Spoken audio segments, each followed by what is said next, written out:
Hey guys, what is up and welcome to a new NVIDIA daily update video. So today, as per usual, let's go over NVIDIA stock. Let's go over what is happening in the market today. Pretty wild day in the second half of the day with the bond auction that happened. Market completely tanked. I'm pretty sure you can tell where on that auction. So yeah, I'll go over my thoughts on NVIDIA, give you my thoughts moving forward, all that good stuff. If you enjoyed, don't forget to hit that like button. This is not financial advice. I'm not a financial advisor, but if you enjoy my technical analysis, I do share my thoughts with the members every single day the market is open. That link is down below. For just $3 a month, gives you access to the Tesla tier, options flow, technical analysis constantly as the market is trading every single day in the YouTube membership. $5 a month gives you access to Tesla plus NVIDIA. Same idea, but just with NVIDIA as well. Tier 3 for $7 a month US gives you access to both of them, plus non-Tesla, non-NVIDIA chart updates. And even we do chart requests in Discord if you're interested. But jumping into it, NVIDIA closing the day down, we'll just say 2% on the day, closing at $131.81. Printing a fairly not sexy looking daily candle, creating the first blatant lower kind of breakdown, if you will, from this kind of, sideways consolidation that it obviously has been in for about a week now, into what was a very, very massive trap in the morning. Now, we mentioned yesterday how, NVIDIA is setting into this very tight wedge and we should be getting a big move. And we initially did get that big move, right? I was telling my members as it was breaking out, my target is close to 140. Now, we didn't quite get to 140, obviously. We got to 137.5, pretty close, obviously a little bit shy. But notice how even on this move to the upside, the MACD actually was still not buying any of it. It was just like, nah, I don't believe this move. I call a bluff on this move, right? And it's crazy how, yeah, it was accurate the entire time, right? Absolutely accurate the entire time. Pretty crazy stuff. But nonetheless, so, this was unfortunately a massive, massive bait, right? A massive bull trap from the bullish perspective naturally on this massive breakout, which sometimes it's just how she goes. Now, the question is, of course, this. Now that we seemingly have picked a direction, now that we seemingly have finally broken to the downside, where do we go from here, right? Well, to me, personally speaking, there'll be a few major kind of key targets for NVIDIA to the downside that I'll, be kind of eyeballing with interest, I guess you can say, right? And again, I want to make it clear, the market right now, which I forgot to talk about in the Tesla video, completely forgot about it. So I'm going to talk about it here. Hopefully people in there can check it out here.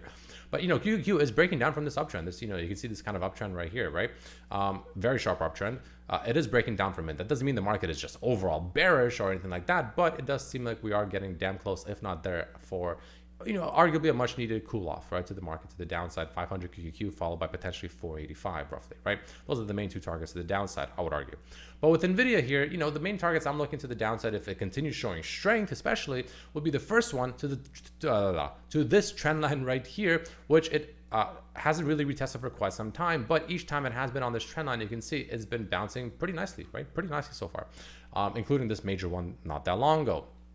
So my first target will be pretty much, well, a revisit pretty much right back to that trend line. Where is that trend line? Well, depending on when it happens, let's say tomorrow or Friday, about 128 roughly, give or take, right? About 128. If we, of course, start losing this trend line, if we start going below this trend line, which is a possibility, I'm not putting too much weight in this trend line. Personally, I actually do expect this trend line to falter at some point, but assuming we, let's say, even on the first attempt or again, I should say first attempt, but on this attempt potentially coming up here, let's say we do falter underneath it, well, that would unlock the second target that I have on NVIDIA, which will be closer, especially if it happens, let's say by Friday, to about $123, which would be a pretty steep drop, honestly. That's like a 7% drop for NVIDIA, which seems pretty insane, but sometimes it's insane until it's not, right? So we'll see.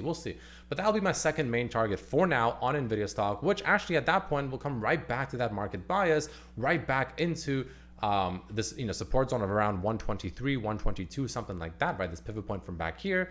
And I think from there we should find also some pretty meaningful support. But I do expect, at least as of right now, one of these two zones to hold and for NVIDIA to at least find some level of a bounce from there. So let's take it one step at a time, right? Let's see where it actually ends up finding that support and where it can bounce to from there. Overall, obviously, I still think NVIDIA is in a bullish uptrend. I still think on the daily chart is still looking pretty solid. If I bring out the exponential moving averages, obviously, we can still take a look. They're obviously all still flipped to the bullish sides here. So, the chart is evidently in a bullish uptrend. And even without the exponential moving averages, you can tell because it's been pretty much making nothing but lower lows, lower highs for quite some time until it finally broke above and made its first true, actual, convincing higher high. Now the question is, of course, where is that higher low going to be put? Well, again, what I like to do sometimes is look at where did this higher low initiate or higher high initiate from, right? Because here we were making this lower low, lower high, lower low, lower high, higher low, and even here we already started making a bit of a higher high. Small little correction. This is the one I expected to be a little bit steeper. I'm sure you remember this one. This is when I thought we'll go to 112. We ended up stopping at 115. It is what it is. But we made that higher high. So in other words, another way to look at it is if NVIDIA, as long as NVIDIA is above, in my opinion, about 114 roughly, I actually still think it's in a bullish uptrend. So even if, let's say, the market completely shits the bed and it just really goes down aggressively for, whatever reason, this is like the worst case scenario, and we lose the trend line, we lose 1, 2, 3 roughly, we go below the market bias, which obviously is completely possible, right? You zigzag above and below constantly, right? That would take it down to about that 115-ish range, which essentially actually could just be nothing more than a retest of this massive channel breakout into a continuation much higher. So to me, I mean, technically the best risk reward would be if we get that. Like if you're someone that really wants to re-enter NVIDIA or whatever the case, or add to NVIDIA, or, whatever the case may be, but you want to get like as juicy of an entry as possible with the highest, best case kind of risk versus reward type situation. To me personally, that would be if we come all the way down. Eventually, this will take time. It's not going to happen right away, unless maybe post earnings, I guess. Could happen post earnings, actually. Yeah, about 115-ish, 114, 115. That to me will be like that best case scenario. Because again, at that point, if it gets that bad, a lot of people will start getting very bearish. But I personally, if it happens, we'll just view it as a breakout retest, right? Again, resistance, resistance, resistance, even some resistance over here before we finally got that breakout. And what do you usually do when you get a breakout? You come back, you retest that, and then you head higher, set that higher low, and you head higher. So that, I mean, that's just the way I'll be looking at it, personally speaking, right? That's how I'll look at it, roughly, personally speaking. But we'll see how it actually ultimately plays out. But yeah, I feel like if that were to happen, it's most likely going to be post earnings, because you never know sometimes with the stock, right? Sometimes it gets very aggressive sell-offs post earnings, and that's what that would tell me if we were to get that. But again, even if we come all the way down here, I still view NVIDIA in an overall bullish uptrend on the daily. Now, like I said many times, on the weekly time frame, you're still going to get a lot of people talking about this, right? And, which is why personally, it wouldn't fully shock me if post earnings we actually do come all the way down here, because this would really get a lot of people bearish. Why would it get a lot of people bearish? Because everyone is going to start talking about the weekly again, right? Talking about how, wow, this could just be a very large head and shoulders pattern that just breaks to the downside very aggressively. Again, my personal opinion, and I could be wrong, I don't think it's going to happen. I don't think this is going to be a massive bearish head and shoulders. I don't think it's going to break down like that. I just don't see it. The only way it would happen is if the whole market just not really collapses, but gets a severe crash, a substantial crash. Because at this point, again, like I said, NVIDIA will most likely make its way all the way back down to like the 40s, 50s. The market would have to completely crash for that, which I guess is technically possible, naturally, right? It's not impossible. It's just unlikely, right? It's unlikely. It's not something you should bet on or wait on, because again, anyone that sits there telling you, it's going to crash in a month, I'm going to wait for that. They're usually going to be waiting for quite some time, and if not, sometimes quite a while, and missing a lot of potential upside gains, right? I just figured I'd mention this because you might see a lot of people start talking about this, especially if we start getting a steeper pullback on NVIDIA, right? So just FYI, I guess.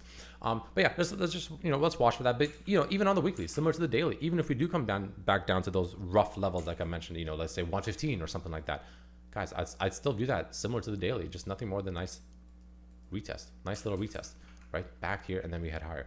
That would be that's my current perspective. Let's see how it plays out, though. Let's see how it plays out. But I see no reason to be overall bearish on NVIDIA. The daily and the weekly both look great to me. Yes, it's short term. We can get some pain, of course. We can get some pullbacks, maybe even a little bit painful pullbacks. That is a possibility. But even with the painful pullback, like I mentioned, 115 roughly, I still don't view it as being bearish, even if that were to happen. So just figured I'd give you my 2 cents on that in case you were wondering, for whatever it's worth. But yeah, that's all I got for you. Thank you so much for watching. See you tomorrow. Peace.